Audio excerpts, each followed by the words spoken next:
সামাজিক যোগাযোগ মাধ্যমে ভাইরাল হওয়া একটি টিকটক ভিডিও ঘিরে শুরু হয়েছে তীব্র আলোচনা। পুলিশের পোশাক পরে টিকটক ভিডিও তৈরি, এই ঘটনা এখন সামাজিক যোগাযোগ মাধ্যমে ভাইরাল। ঘটনাটি ঘটেছে রাজশাহী মহানগরের কাশিয়াডাঙ্গা থানা এলাকায়।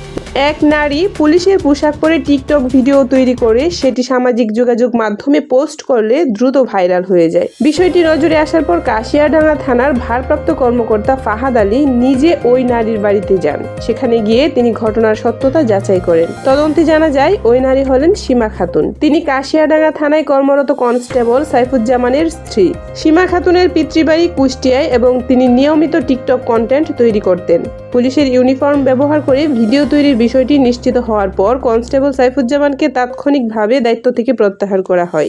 এই বিষয়ে পুলিশ প্রশাসনের পক্ষ থেকে স্পষ্ট জানানো হয়েছে, ঘটনাটি প্রকাশ্যে আসার পর সামাজিক যোগাযোগ মাধ্যমে ব্যাপক প্রতিক্রিয়া দেখা যায়। নেটিজেনরা প্রশ্ন তুলছেন, একটি শৃঙ্খলা বাহিনীর পোশাককে এভাবে বিনোদনের কাজে ব্যবহার করা কতটা যৌক্তিক?